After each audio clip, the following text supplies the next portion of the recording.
Let's talk about food. Food is pretty important. After all, we eat food every day.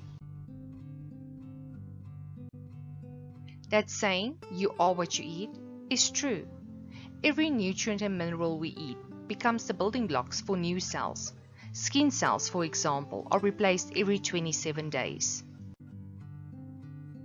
Your red blood cells, every 120 days. Your intestinal lining, every 2 to 5 days.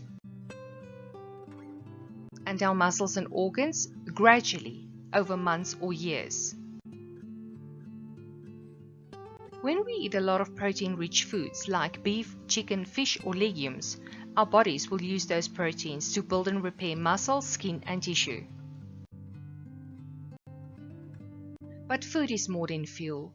It sparks memories and emotions, and we create lasting moments through meals. Food can also create deep spiritual connections, and those are often the hardest bonds to break.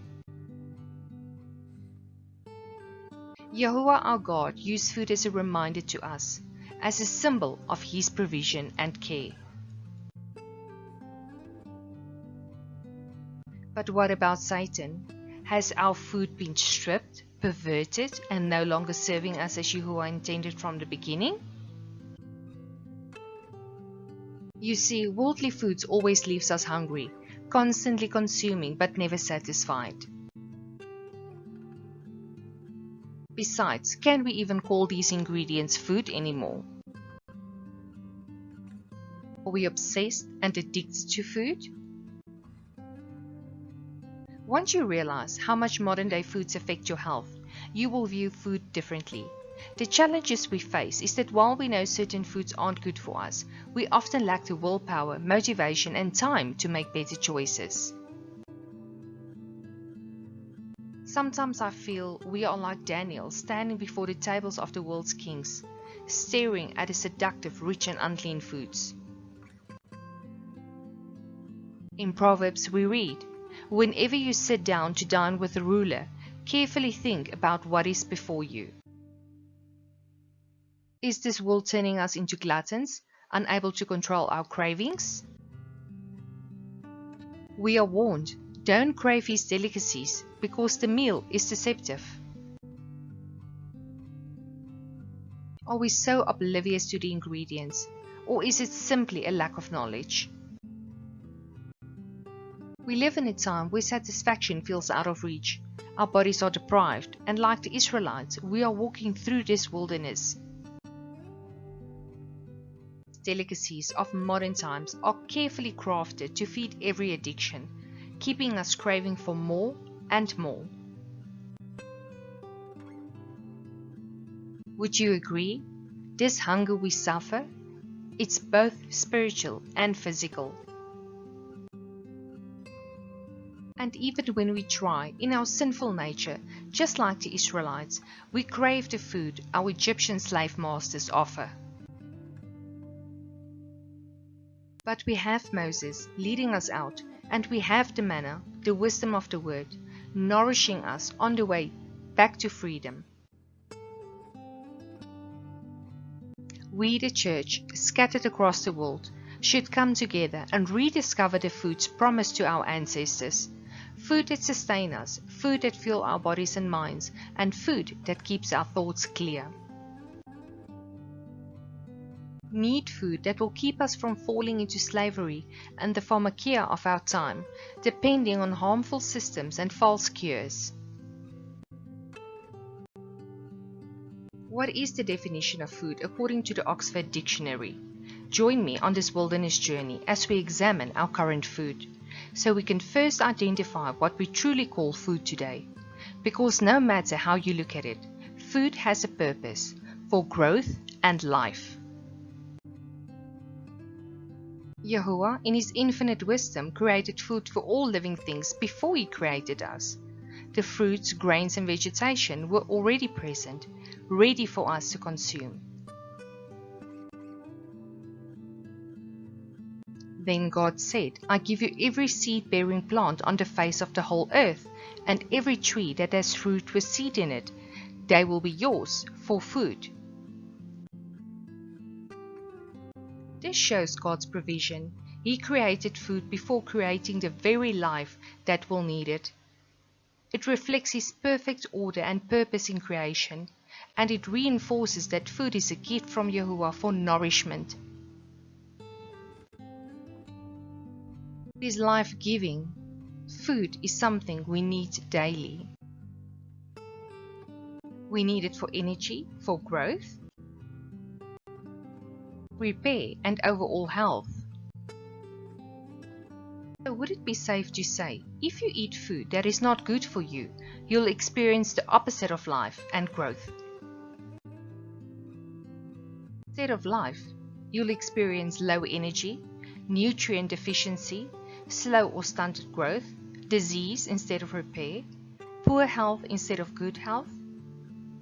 This kind of fruit was never meant to nourish us. Food has always been a prominent theme in the Bible. From the Garden of Eden to Noah's Ark,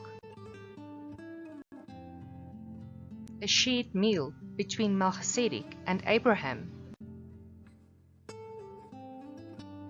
Food was even a dividing factor between Esau and Jacob, a single meal exchanged for birthright, proof that food can shape destinies.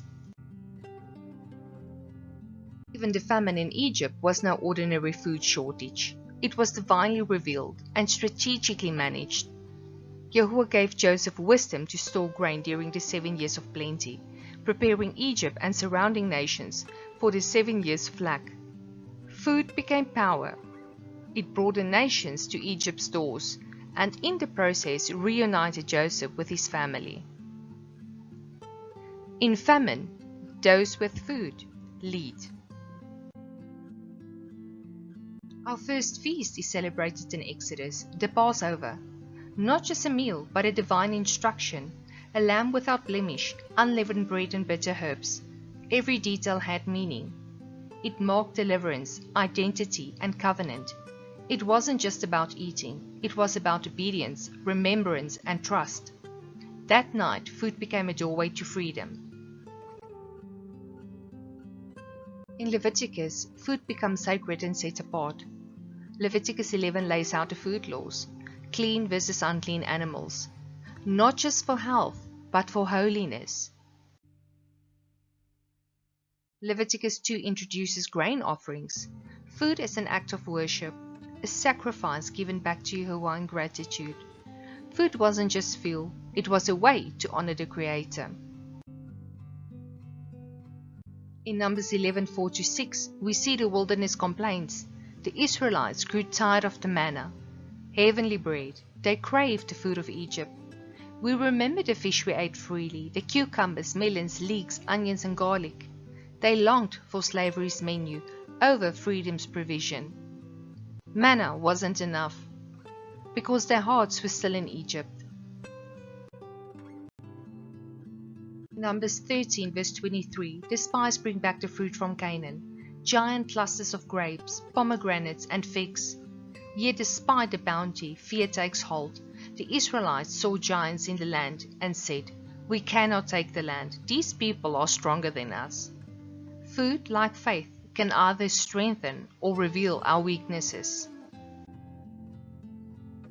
And so it continues. Each book of the Bible mentions food, from famine to providence, from fasting to feasting, all the way to Revelation, where heavenly banquets awaits, the marriage supper of the Lamb. At the end of it all, there is the tree of life, its leaves for the healing of the nations. Food, from the beginning to end, plays a divine role in our journey, both physically and spiritually. In this series, we will investigate food according to the Bible. What is food and what is not? When we repent and look into the mirror of Yahuwah's word, we begin to spot the dirt on our faces, and I would like to start there. I'm taking you on a journey to discover what we should eliminate first and foremost. Perhaps you don't follow a biblical clean diet. Maybe this video isn't for you, but I invite you to examine the food we call food today, and decide for yourself if you can trust the word of the Creator of heaven and earth. Yahweh looked at his creation and said, "It is very good." That included food. If food is very good, why are we sick, tired, depressed, and starving on a nutritional level? Food in the Bible symbolizes sustenance and provision. We're reminded of this in Psalm 136, verse 25. Yahuwah provides food to all flesh.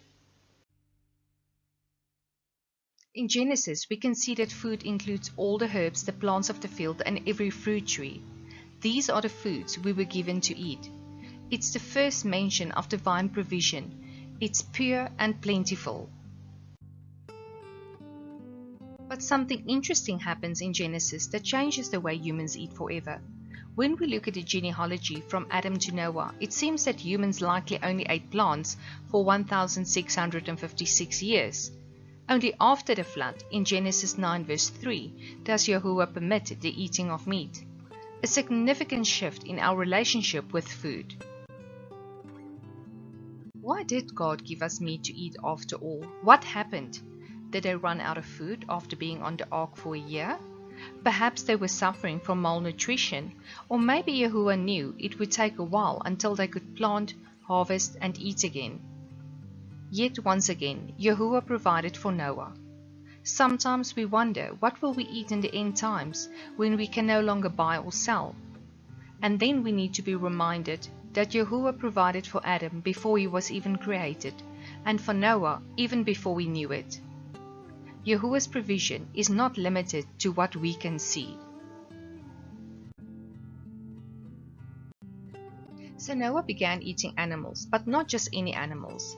In Yahuwah's grand design of survival, he made provision by giving Noah specific instructions before he was shut into the ark. Wow! Noah knew the difference between clean and unclean animals before Moses gave the very same instructions to the children of Israel. Yahuwah's law of clean and unclean were already in place long before the formal instructions were given. Save that information. We will come back to this topic in the future again. But as life-giving as food can be, sometimes even good food can lead us to sin. Why am I telling you this? Because it will be helpful when we prepare for the difficult times ahead. Several times in the Bible, food was used to manipulate, and it's no different in 2025. But Noah's new diet came with a stern warning, a warning that we should take very seriously. Yahuwah says, the life is in the blood. This is a reminder that consuming blood which holds life is forbidden. But surely we don't eat blood, right? Not only are the nations consuming the blood knowingly, the chance that you consume it unknowingly is our reality. I'd like to stop here and spend time on the significance of life being in the blood in part 2.